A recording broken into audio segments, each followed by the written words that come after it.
Whoa, whoa, whoa, it's the show and go. Oh, yeah, yeah. It's the show and go.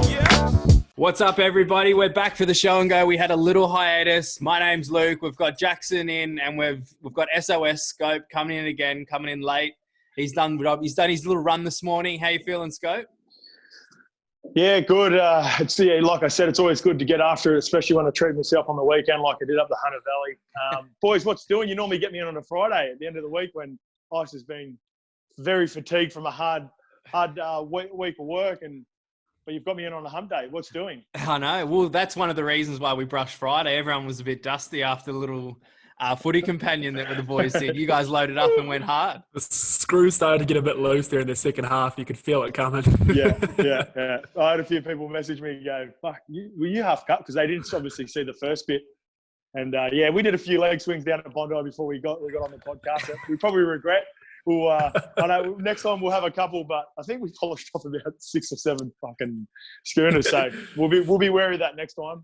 Yeah, we'll do it on Friday night for everyone. We're going to do the Parramatta Eels and the Panthers game, and we'll get into that soon. This episode of the show and go is brought to you by Vintage Kit.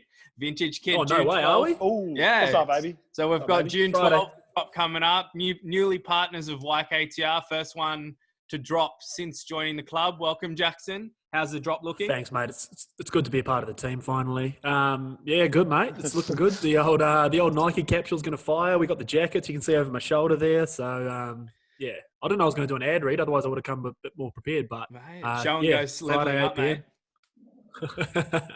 How cool We are all those do our skate best work parks? unprepared at YKTR. yeah. Well, look, mate, we got you on the fucking show. You know we're not prepared. All right, boys, moving into the footy chat. So it's been a big week to sort of touch on the games from last weekend. Probably the biggest moment was the forward pass, Manly Para fan. It was forward all day coming from my perspective, but you can see it go both ways. Scope. It was the game of Scope. It was the Scope Cup. We nicknamed it late on Saturday, Arvo. It was the deciding pass in the Scope Cup. I was just about to say that. And, both teams really ripped in for me on the weekend, and I appreciate that. It was one of those calls. It depends on whatever.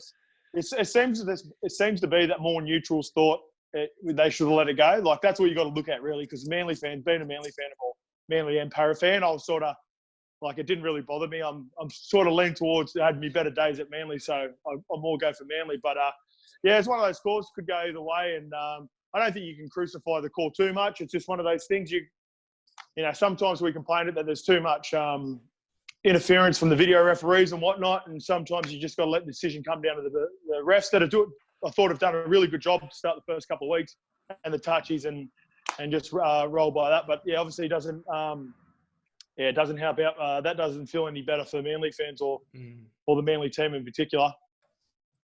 Jackson, what were your thoughts on it, mate? Yeah. No, 100%. It's for the record, I thought it was back, but I have no idea. But I mean, the touchy's making a split-second decision. It's it did drift forward. I know they say backwards out of the hands all day, but he's making a split decision. I'm glad you touched on the refereeing scope, because they've basically been led by old Sutto. They've basically been fucking flawless from the jump with this new rule, one referee, so they're out there by themselves, and the bunker hasn't really fucked anything up yet. Like, there's a few obstruction ones, which you're always going to get because they're so subjective. But, like, the refs have been pretty much fucking flawless. So, yeah, it was tough luck on Manly. I love me some Ruben Garrick. So, I wanted him to get that spice at the end and get the meat pie. But, he's average-looking bloke as well, eh? Fucking hell. Yeah, good sort. Very good sort. He goes all right. But, yeah, I mean, look, it's not going to take anything away from Manly's season. I mean, they're clearly two of the top. Scope, I know you said 2 of the top 5. I think they're probably 2 of the top 3 teams.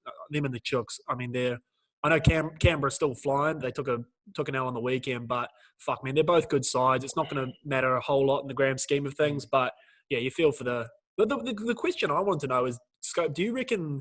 And we can move on from this after this, but the captain's challenge. Why can't you use it in rugby? The video ref can rule on a forward pass, and obviously in league they've never brought that in. Why do you not think the captain's challenge could be used for something like that? Why is it there if not for game deciding calls like that? I think it's because of the actual play, like the fact that we say, come out of the hands backwards, and then it's on the interpretation too much. Like I know there are rules with a lot of grey area, but like you look at like I said, you go on majority of the punters believe that pass was slightly back, but there is probably a 60-40, 70-30 split on a decision like that, and with that, that's just for me. I like the call. I like just calling it on the field as it is, and then with regards to the referees, just adding to that as well.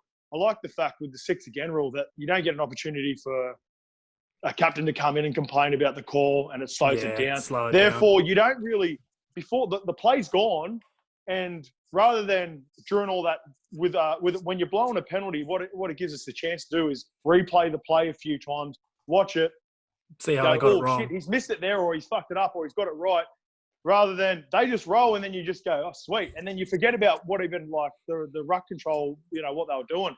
And you're just on with the game, and it makes it so much better, mate. It's so much easier for the referees too, it looks like. So much easier for the fans to watch as well. Like, to your point, I now when they blow 6 again, I have no idea why. Like, I don't look back and go, oh, did he hold him down longer? Was there a hand on the ball? I'm just like, oh, fuck yeah, a hand on the ball. You just take it as green. So, yeah, I'm with you there 100%. There was one call, I don't know if you boys catch the Doggies game on the Monday? Real early on, the Doggies halfback, he just held on right near the try line. And they're like, get off him. He keeps holding. That was professional foul shit. That was a professional foul. That was like... Mate, I love me some Lockie Lewis. Like, he's a real sort of... looks like a sort of a club footballer halfback. Like, he tackles hard. He's a bit rough around the edges, but he does that all the time. Like, if you notice in Lachlan Lewis' game, he's got that in his game whereby he fucks around in the ruck on the goal line. The Bulldogs are a fight and scrap and claw sort of team. He fits that perfectly, man. I love me some Lockie Lewis. He's not the most gifted halfback in the comp, but fuck me, he has a dig. How about Fozzie and the old Pomeroys as well, Scope? What's doing with that, man? Oh, mate. The old Hammies. Mate, you'll never hear me say a bad word about Fozzie, but yeah. Don't know what's doing. I know the Hammies have been a bit tight, and he's had his fair share of injuries the last couple of years, so I think, anything you can do to make sure that Rick gets through 80 minutes, he'll be doing it. And even if that's down in the Pomeroys. After 8 minutes, he looked like he'd finished a test match, mate. He blows more than anyone I've ever seen in my life. Oh, mate. And he just keeps, mate, but honestly, like, he's done that. It's not just like, since, missing so much footy. He did that in his prime years at Manly. Like, oh, yeah, he just shows it more than anyone, eh? And he's just like, he's out on his feet, and it looks like, I'll be next to him going, fuck, is he going to be all right? And then I slowly realised after about 2 or 3 games, he's going to be all right. He'll be there at the end. Hey, sweet. Well, speaking of another Kiwi, we've got Benji Marshall dropped for this week. Jackson, outside of the Warriors, Benji's probably your guy that you fall in love with, I think. Other than Justin Horro, he's my favourite Kiwi Rugby League player to watch. Who's Justin Horro? Sorry. No one's ever called me Justin Horro in about 6 weeks. I said that to someone the other day. I said, oh, did you catch Justin's bowler? And they're like, what? I was like, oh, the Scope. He posted. And they're like, Benj is, for not even just my generation, for our generation, he's our GOAT. Like, Benji is the one that we think is the greatest rugby league player we've ever seen. The thing that's weird for me, Benji, and you can probably, someone will stat check me and tell me if I'm wrong, I think he is or was second in the Dally M voting after this round. Like, he's got, like, in those first 2 rounds in particular, he was fucking flying. Yeah. It was like, I know he got 3 points against the Dragons. Yeah, he was humming. So, obviously, maybe the new rules, the game's a little bit quick for him, and he didn't have the best game, but, they got beaten by the fucking Titans. None of them had a good game. But in Madge's defence, Madge does this, man. He swung the axe. I think, is there 5 of them, or maybe even 6 of them that he's either cut or put to the bench. So, look, Benj will bounce back, man. He's been around long enough that he's not going to sulk and spit the dummy. Like, young Benji would probably sulk and spit the dummy. Now he knows, bro. Josh Reynolds has been out of the side while Benj has been in. Like, they've got a halfback competition. It is what it is. I think he's a better player than Josh Reynolds. I think, and the thing which confuses me a little bit is, maybe Josh is the better option at 5'8", but Josh is definitely the better option on the bench. You know what I'm saying? Benji off the bench, what is that? What's doing? So, look, I wouldn't have done it, but, you can't argue with the call. If the teams are struggling, Madge does this, man. He's ruthless with his picks. What do you think, Scott? Yeah, I didn't. I was in and out of that because, like I said, I was away for that game. So I was in and out of that game and sort of watching as well, having a few beers. I think one thing to that really stands out is the emergence of that Harry Grant. I was watching him. He's because he's come from the Storm system. You can see he's got so many Cameron Smith characteristics that he can play a lot of footy and control the ruck from the middle of the field and get players on the front foot. And I think that really brings in a guy like Josh Reynolds. Whereas, Benji's more of a creator himself. Yeah, he's good around he pops up around and off and offload every now and again, but he likes to control the ball. He drifts across the field. He drops people underneath. Whereas I think, when you've got a guy like, Harry Grant now and Luke Brooks really sort of controlling around that ruck, I think Luke Brooks in particular is playing really well in the first two games as well. Killing it. I think you need a ball running half, and that's exactly what Josh Reynolds is. He's never been a ball playing half. He's a support runner. He works his ass off. So I think that mainly that could be part of the reason behind why Madge is going with him. It's a good point. Benj in his twilight years, like right now, he's much more of a game manager. And perhaps with the way the new game's going after these first two rounds, so for the first two rounds of the comp, the new rules come in and it's tailored or catered towards those Jack Whitens and those downhill 5'8s, which Josh Reynolds very much is. He's not Jack Whiten, but he's scrappy, he's on the ball, he pushes forward like you said. So maybe you're right, man. If you've got a guy like Harry, if they were still running around with, no disrespect to him, but like a guy like Elijah Taylor or someone at hooker who just kind of distributes, you probably need Benji. But if you've got a guy like Harry Grant who can do some of those things, maybe you're right. Maybe a run and even that Billy Walters that comes off the bench from, he's more of a toiler, like a tackle machine. He works his ass off. Yeah. He doesn't really create too much. You know what I mean? So you need Benji in there for that point of difference. There's a dog getting killed out there by that was doing there. But there's dogs in the kennel, is there? There's plenty of dogs in there. There's a new one, Jordan Simi, as well. I think Harry Grant could play a factor into the decision to sort of move on from Benji and go with the ball running half like Reynolds, like you said. Yeah, awesome. Thanks. Well, boys, another sport that we all love. It got announced late last week that the NBA is coming back, 22-team format. They're all going down Disneyland, and it's going to be like a summer league style thing. A few regular season games. I think they're playing 8.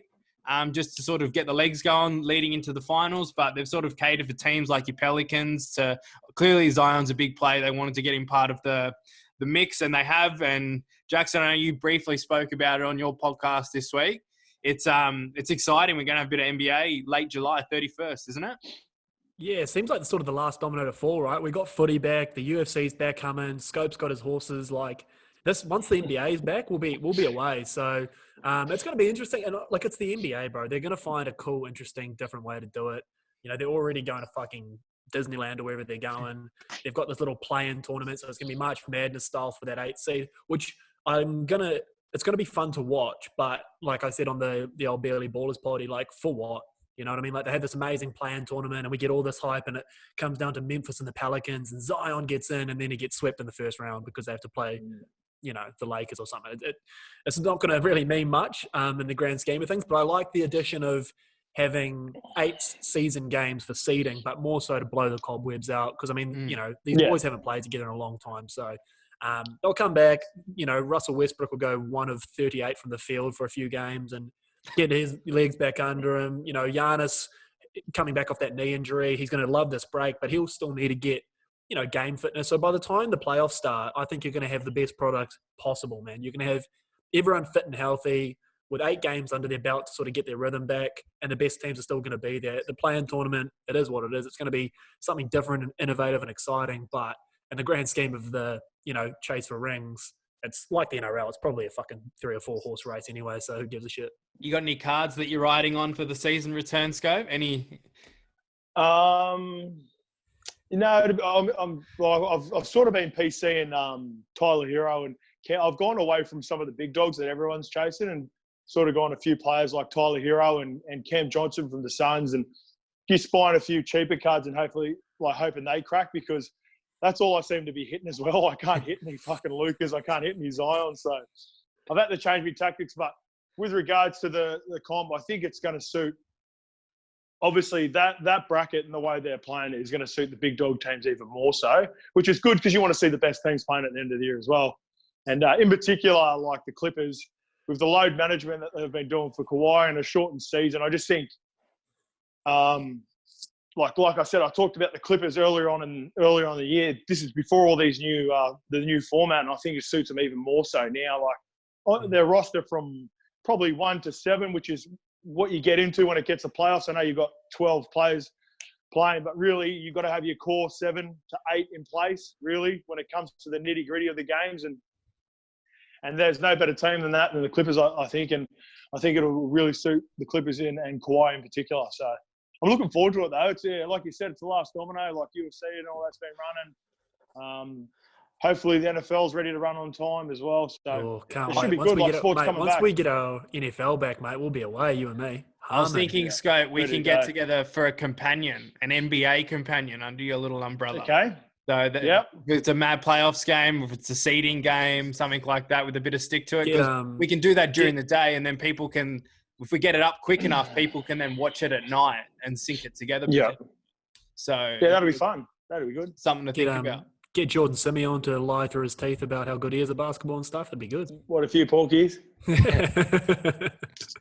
He's just out here. We're just about to go get a coffee and that. We got after it this morning. I saw the big fella hitting the pavement there. How good. Yeah, he was hitting it all right. And then lastly, boys, awesome news for our Aussie Volkanovski. Fight Island is the thing. Jackson, we were just chatting about it. The photo that Helwani put up, man, it looks like a map of Fortnite, this Disney World style thing that they've got in the United Arab Emirates. Far out. I'm having a shock. Emirates. UAE. Emirates pass, all right. Yeah, UAE. Yeah, it looks cool. Looks unreal. Looks unreal, man. Can you hit me with some news? So, other than Volk, are there any other major ones confirmed for Fight Island? So Gilbert Burns and and Usman. Yeah, so they brushed Masvidal because he's having the pay dispute. That's actually quite interesting. It's actually sort of like worth having a quick chat about that too. I don't know, Scope, if you know much about it, but from like a union perspective with the UFC, there's obviously not one at the moment. And when I put the post up on, I think it was whenever McGregor retired on Sunday, I put the post up, and then Clint Newton sent me a message, and we were having a chat in the DMs about how it all sort of works. And he's obviously an advocate for something like a union to get leverage for the athletes. And they put so much on the line. And I think someone like Masvidal coming out and saying 18% isn't good enough, I don't think it's going in. Obviously, it's selfish for him, but it's also something like that benefits the people underneath Masvidal just as much as it would benefit Masvidal if they're getting more share of the revenue coming in. So it's an interesting case. They're all crying out for money during a worldwide pandemic when the UFC's not making as much money as it would, and they make huge amounts off their gates and the revenue that comes from that. But it's it's just crazy interesting times. What were you going to say, Scope? Sorry. Yeah, this is always the thing that comes into it when you talk about these pay disputes with unions and whatnot. And you'll find, and this has definitely happened in the NRL, and I know boys that have been on the other side of it, and the big dogs have got to come out and they got to look after the small players. So a lot of the times when you see guys like Masvidal come out, they're coming out and they're talking about pay dispute. That's right, but it's really because they'll be sweet, like they've earned good money. But what they're doing is they're coming out like a big dog might come out. And he's trying to push for because that 18% for a younger player is just like, or younger player or younger fighter, it's awful. So I know this happens in pretty much all the sports where the big dogs take a lot of the brunt. Where really they're probably trying to do their best work for some of the younger fighters or some of the younger players. Yeah, that's what Clint was saying. Similar, like that sort of tangent. And the thing with the UFC is they don't necessarily have that competitor. Like you've got your Bellators, you've got your ONE FC, but it's almost they're not quite at the level of what the UFC can generate from like a purse perspective and things like that. But I agree 100%. What were you going to say, Jackson? Sorry, I muted you. Can you hear us? Yeah, no, good. I got a little vintage delivery, so just knocked my computer over, knocked my coffee over. It's an absolute shambles over here. Fight Island, all about it. Whatever Scope said, I'm in with him. No, we're talking about the unionisation stuff. Oh, unionisation. Oh, yeah, agree as well. Hey, Scope, what's the plan with Footy Companion then? I know you said you're doing Friday, yeah? We're going to do Friday this week. The whole crew, or? Yeah, we'll do. Well, I've put it out to the crew. We'll see what happens. Like I said, we put it out to the crew, and then we've got a couple of boys that are half keen to do it as well. So jump on when we were looking at doing. We just want to mix it up a little bit rather than doing the Thursday night game again and doing the Broncos. We want to go. We're going to do. We've done Para obviously before, but we're going to look at the best games moving forward. And for me, there were two games that stood out. It was that game and it was the Storm Newcastle game on Saturday. And then just Friday night makes more sense because then that's when people sort of want to get on the piss. And on Saturday afternoon, people were trying to chase their ass at Belmont after getting on Scope specials and trying to chase Pikey in the last over at WA. So they're probably not engaged as much. So we'll do Friday night. It'll be good. The second air pumped, man. I saw the old views were going up and the engagement was way higher. And I found myself, and the first episode was all time, but then I found myself just kind of towards the back end just wanting to watch the game. But this one I had the commentary muted the whole time, listening to you talk about whatever the fuck you were yarning about and Willie Tonga. Plenty of good chat on that. Man. It was fun. I think people started listening to watching ours in particular and turning it up more because the game was so bad in the end. Like it sort of wasn't a contest. You sort of just that helps. Yeah, we was trying to commentate on the game a little bit and do a play-by-play, but the game sort of got boring. So I had to tell a few more porkies and add bit more GST to a few more stories to manufacture a good footy companion. It's all at halftime as well. I know you boys sort of take halftime as a chance to sort of have a breather, but you see that's when everyone jumps on because they're like, that's when the views spike. So that's why I have to sort of remind everyone when we're on there. I'm like, guys, the views are coming in now. You got to keep the chat going, sort of thing. Scope goes to the pisser. Ice has another piece of pizza. Rin jumps on his phone. I was like, boys, we're here. Let's go. All right, yeah. So we've got to get see a little constructive criticism. We like that at the scope, like with the scope, and we keep working on it and we'll get better and better. Yeah, it's getting the views. People are keeping out for it and we can have some other chats. I'll give you a call shortly, Scope, but there's some good stuff happening off the back of it that I've been working on. So we've got the Scope's Punters Club. I reckon we can get that going before the weekend and we'll come out with some more info on that. And so we'll jump on the phone after this, Scope. But for now, thanks everyone for listening to the show and go. Make sure you cop some vintage June 12. I think is that Friday? Yeah, baby. They'll give you another plug on Friday for that. So Scope, your kit should be there by Friday as well, mate. Should be getting there this afternoon, Beautiful. I think. Out of the influencer model. I need some shots, mate. Yeah. You need a plus-size model with plus-size cheeks. On that note, we'll catch everyone on Friday. See you guys. Yeah. Thanks, boys.